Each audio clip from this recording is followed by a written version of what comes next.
And my rich dad said he forbade his son and I from ever saying the words, "I can't afford it." He said, the moment you say you can't afford something, it becomes true. So the power of the spoken word or your thought has the ability to become what you think is real in the world. So if you say, "I can't afford something," that becomes your real world or reality.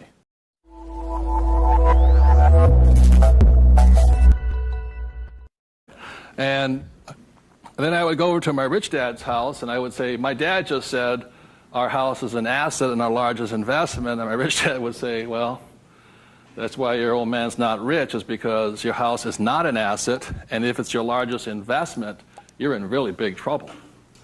And that's when the contrast that started to hit me. And then my poor dad always said, "Do you think money grows on trees?" And his favorite words were, I'd say, "Dad, let's buy this." He goes, "I can't afford it." And my rich dad said he forbade his son and I from ever saying the words, "I can't afford it." He said, the moment you say you can't afford something, it becomes true. So the power of the spoken word or your thought has the ability to become what you think is real in the world. So if you say, "I can't afford something," that becomes your real world or reality. And what my rich dad said instead was, instead of saying, "I can't afford it," simply say, "How can I afford it?" Or in school, a lot of times, I'd say, "Hey, Dad, guess what? I'm going to be a millionaire." He goes, "You can't do that." And my rich dad said, never say you can't do something. Ask yourself, how can I do it? And he said, and just in the switching of those words, if you say, "How can I afford it?" your mind opens up to the possibility. And your mind then has to go to work. This is your single most powerful tool you have, is the brain. But if you say, "I can't afford it," then the thing goes to sleep and it sits there, goes dormant, and doesn't have to do any more work. You're the one who's doing the work then. So those are some of the subtle differences. My poor dad, the school teacher, the head of education, always said to me, he says, "Son, go to school, get good grades, get a safe, secure job, high-paying job, and work hard." And my rich dad said, "That's a good idea if you want to work hard all your life." He says, "But if you want to get rich, you have to learn how to have money work hard for you so you don't have to work for it. And you also have to learn to buy companies. Don't be the guy applying for the job, be the guy that's handing out the job." But I want to give you something I rarely say to people, is that there was 3 main points that I think made a difference in my life. And point number 1 is that I realized very early on in life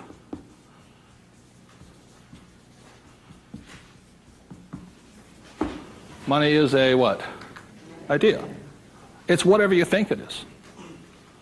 Now, when people say, "Well, how can I get more money?" I say, well, just first change the way you think. Change your ideas. That's the good news. That's all you have to do. I realize when I talk to people about money, I'm slamming straight into their ideas.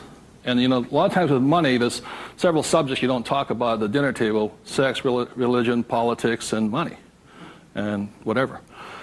And the reason for that is it's a very volatile subject. Whereas in my family, my poor dad, the school teacher family, was, "I'm not interested in money. Money is not that important to me."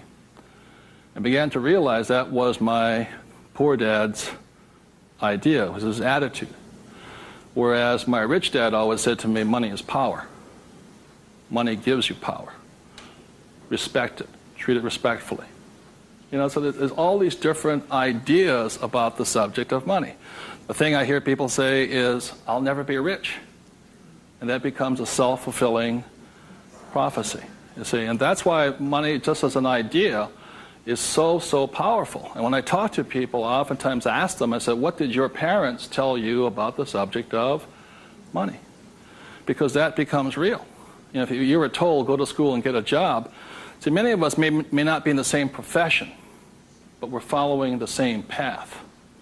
And most people did not come from families that were rich. In America, less than 1 out of 100 people at age 65 becomes rich.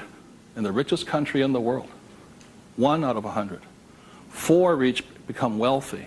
I think 56% are dependent upon the government or a pension to take care of them. And they start going downhill. So what I had to do, what I'm going to be talking to you about, is I had to watch my ideas, I had to watch what I said, and I had to watch who was giving me the ideas. Okay? Because they're not the same. Like you go to one doctor and they say, eat a low-fat, high-carbohydrate diet. You go to another doctor, they say, eat a high-fat, low-carbohydrate diet. Somewhere you got to make your choice. Number two, the thing that I learned by having two dads with their contrasting points of view, I realized this really early on.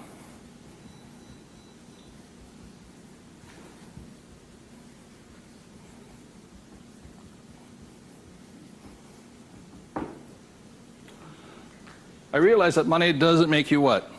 Rich. Because my poor dad made more money than my rich dad. So I think one of the biggest mistakes we've been going into is a lot of times people actually think if I win the lottery, then I'll be rich. Or if I go to Vegas or gamble or my luck changes, then I'll be rich. It has nothing to do with it. Money is a very powerful tool, as my rich dad used to say. If you use it well, it'll make you richer. If you abuse it, it'll make you poor. So one of the big things that my poor dad made the mistake of saying, he always thought that if he got a pay raise, that would solve his money problems. And the trouble is, every time he got a pay raise, he got bigger problems. So it made him poorer and poorer the more money he made. Does that make sense, you guys? That was a very big problem with him. And then the third thing I realized by having two dads and having two contrasting points of view was that there's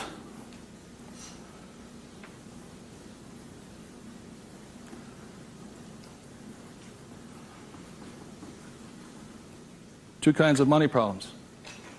One problem is not enough money.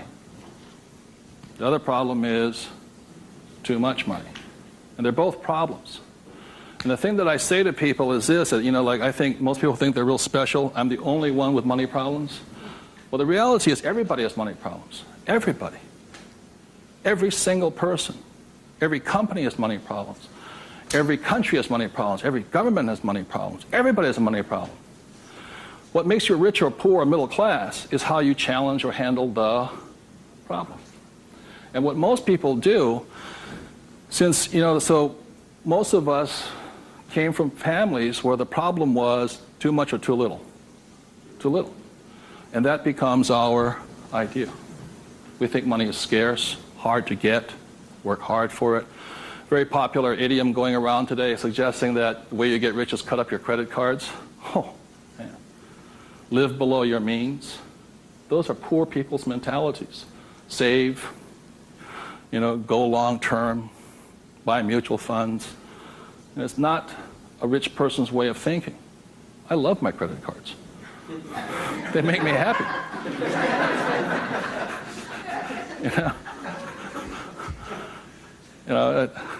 I drive, he says, drive a cheap car. I don't look good in a cheap car.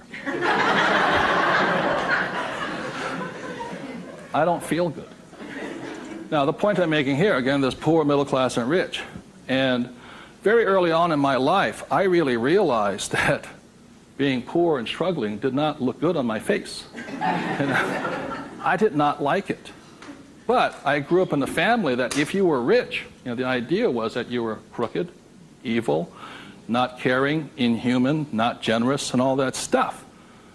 So if I said I want to be rich, then I went against my family's values. It was tough having that. Now, the other thing I saw was that by my rich dad managing his money well and becoming a business owner and an investor, that he got richer and richer and richer. Then he had a different kind of problem. His problem was too much money. And my rich dad said to me when I was about 18 or 19 years old, he said, son, there's two kinds of problems. Not enough or too much. Which one do you want? And at that point, does it make, and so I made an obvious choice. I said, I like the one with too much. I want to have that problem. And it's a very big problem. So knowing these three different things, I could make different distinctions and different choices in my life.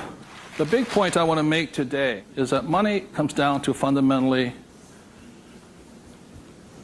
a choice. That's all it is.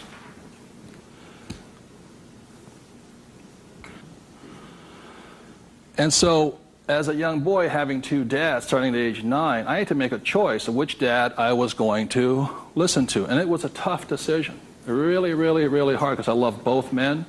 Both men were big men.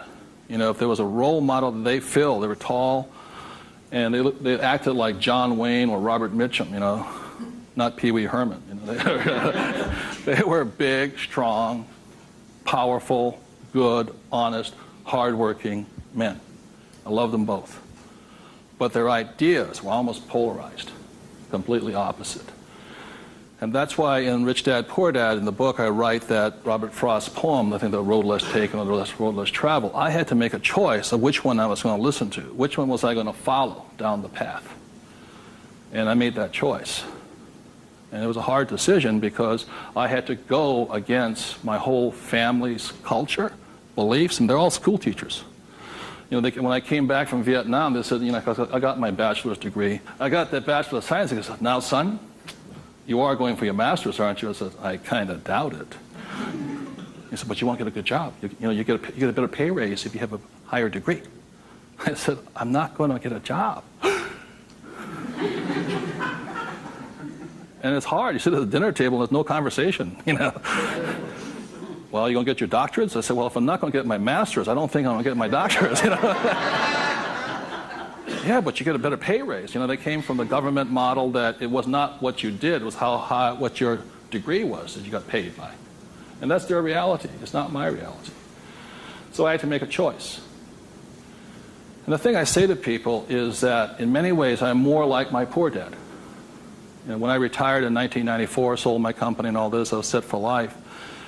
You know, I realized that I'd been too much like my rich dad, and that I wanted to run the second half of my life more like my poor dad, but I was going to teach people what my rich dad taught me.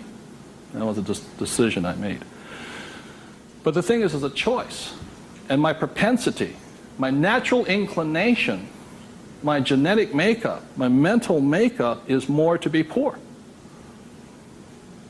I have to fight my natural inclination to go for job security, to play it safe, save money, invest for the long term, all that other rot my father believed in. The point I'm making here is this: every morning I get up, I still make the same choice. Every morning I get up, I make the choice. Do I make the choice to be poor, middle class, or rich? And we all have that choice.